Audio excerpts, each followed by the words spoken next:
मेरे प्रिय बच्चे, कल्पनाओं के जाल से ऊपर होकर, मान्यताओं और अंधविश्वासों को तोड़कर, अनेक तरह की भावनाओं से ऊपर उठने की मंशा लिए हुए तुम्हारा यह मन अब चाहत में है। प्रेम की चाहत में है, मुक्ति की, मोक्ष। वह मोक्ष जो कोई समझा नहीं, वह मोक्ष जो जानने के लिए लोग परेशान रहे, अब तुम उसे पा रहे हो और ये तुम्हारे पास चलकर आया है। तो इस संदेश को पूर्णतः अंत तक सुनो। किसी भी परिस्थिति में, चाहे यह तुम्हारे हक की नजर आए अथवा नहीं, बीच में छोड़कर जाने की भूल बिल्कुल भी नहीं करना। हवाओं की ठंडी लहर अब तुम्हारे पास आई है, मिट्टी की खुशबू नई जैसी, और तुम्हारे पास बिल्कुल शांत ये आ रही है। तो इस संदेश को सुनो। अब जबकि कहानी तुम्हारे हक में होने को है, तो तुम्हारा शांत होकर इसे सुनना, समझना, जानना सबसे आवश्यक है।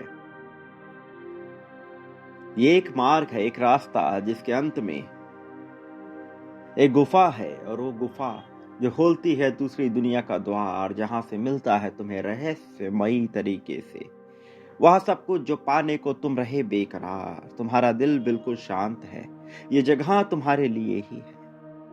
कोई यहां तक नहीं पहुंच सकता, सिर्फ तुम हो और तुम्हारा सुकून है। इस गुफा का दरवाजा जिसके सामने तुम खड़े हो, ये खुला नहीं, पर बंद भी नहीं, बेचैनी भी नहीं। एक जिज्ञासा है तुम्हारे मन में उसके पार जाने की, जो तुम्हें बता रही है कि तुम पार जा सकते हो। तुम उस दरवाजे को धीरे से छुओ और बिना आवाज के वो गुफा पूरी तरह से खुल जाती है, जैसे कोई रोशनी, सूर्य की चमकती रोशनी तुम्हारी ओर बढ़ी हो। एक रोशनी जो तुम्हें मार्ग दिखाती है उस पार जाने का, जहां अलौकिकता अपनी पहचान छोड़े हुए है। अंदर से एक आवाज नहीं, एक एहसास आता है जो तुम्हें कहता है कि स्वागत है तुम्हारा उस लोक में जहां से तुम संबंध रखते हो, उस लोक में जो तुम्हारा है, उस लोक में जो तुम्हारे लिए है। ये निर्माण शुरू हुआ है, ये निर्माण जो तुम्हारे हक में है। रोशनी की यादें, यादें पिछले जन्मों की यादें, जो गुफाओं में नहीं मिलती, यादें जो जन्मों से भी प्राप्त नहीं होती, याद जो बनती है तुम्हारे अपने एहसास से, जागृति के एहसास से, एहसास जो तुम्हें बताता है कि तुम कौन हो, एहसास जो तुम्हें तुम्हारी रूह से मिलवाता है, एहसास जो बता देता है कि अब कहानी तुम्हारे हक की हो सकती है। क्या तुम तैयार हो उसे सुनने के लिए? क्या तुम तैयार हो उसे जानने के लिए, अपनाने के लिए और अपनी दास्तां लिखने के लिए? दास्तां जिसमें तुम ही योद्धा हो, दास्तां जिसमें तुम विजेता हो, दास्तां जिसमें तुम हारे नहीं, थके नहीं, चकनाचूर नहीं हुए, भले ही वह तुम्हारे पक्ष में नहीं रहा, भले ही वह तुम्हारा साथ नहीं दिया, किंतु अब ऐसा नहीं होगा। अब तुम्हारे साथ में खड़ा होगा यह संपूर्ण संसार, लेकिन कैसे? उस रूप में नहीं जैसे तुमने जाना, उस रूप में नहीं जैसे तुमने देखा। ये संसार एक माया, एक कल्पना है, लेकिन एक संसार जो तुम निर्मित करते हो उस अलौकिक लोक में जहां से तुम आए हो। वो संसार तुम्हारा साथ देता है, क्योंकि वह दया, प्रेम, करुणा और खुशियों से भरा हुआ है। वो दर्द की सच्चाई को जानता है, वो जानता है कि दुख क्या है, पीड़ा क्या है और इसका एहसास क्या है, जो महसूस कर लेता है तुम्हारे अंदर उठने वाले हर दर्द को। यही कारण है कि तुम्हें दूसरों के दुख में भी अपनी पीड़ा नजर आती है। यही कारण है कि तुम खोने से डरते हो उन अपनों को जिनसे तुम प्रेम करते हो। ये मोह नहीं है, ये जिम्मेदारी भी नहीं है, ये एक प्रेम है जो मोह का रूप लेकर तुम्हें पूरी तरह से भ्रमित कर रहा है और तुम्हें यह एहसास दिला रहा है कि तुम्हें सब कुछ त्यागना है, जबकि वास्तविकता यह है कि तुम सब कुछ पहले ही त्याग चुके हो। अब ये जो बंधा हुआ है, ये प्रेम के सिरे से बंधा है और तुमसे मांग कर रहा है कि तुम लिख दो उस कहानी को जिसके अब तक तुम किसी भी तरह से मुख्य किरदार नहीं बन सके। मेरे प्रिय, अब समय आ गया है तुम्हारे कलम से तुम्हारी कहानी लिखे जाने का, किसी और की सोच, किसी और की कल्पना से नहीं। ये तुम्हारे जन्म से उठती हुई है, यह तुम्हारे मन से उठती हुई है, ये तुम्हारे विचारों से उठती हुई है और लेकर जाती है तुम्हें उस लोक तक जहां से तुम विजेता बनकर सामने आते हो। तो क्या तुम तैयार हो मेरे प्रिय? यदि हाँ, तो तुम्हें अपनी सहमति को दर्शाना ही होगा। संख्या 99,999 लिखकर इस सहमति को दर्शाते हुए ये जरूर लिखो कि तुम पूरी तरह से तैयार हो। तुम बताओ तो, तुम जताओ तो, तुम एहसास तो दिलाओ।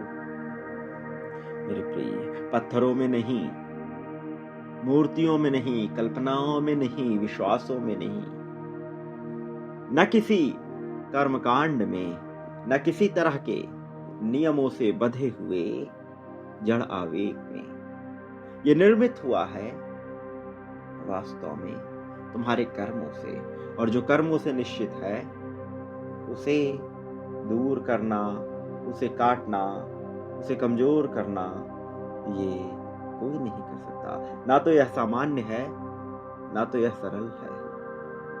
वसीम तुम्हारे लिए है, तुम्हारी तरफ है मेरे प्रिय। ये पल आया है डर की परछाई को मिटाने, ये पल आया है तुम्हें तुम्हारे वास्तविक स्वरूप से परिचित कराने, ये पल आया है तुम्हें ये बताने कि तुम थोड़ा आगे बढ़ो, अपने कदम बढ़ाओ और तुम पाओगे कि सब कुछ तुम्हारे लिए हो रहा है मेरे प्रिय। बचना नहीं है मेरे प्रिय, थमना नहीं है। यहाँ डर नहीं अपना जगह ले सकता। जहाँ तुमने स्वयं के वास्तविक स्वरूप को पहचान लिया, वहाँ भला डर का क्या महत्व है। जहाँ तुमने अपने असली रूप को जान लिया, वहाँ भला डर का क्या उद्देश्य है। ना यहाँ कोई उद्देश्य है, ना यहाँ किसी तरह का भय है। यहाँ जन्म नहीं ले सकता कुछ भी ऐसा जो तुम्हें कमजोर करे।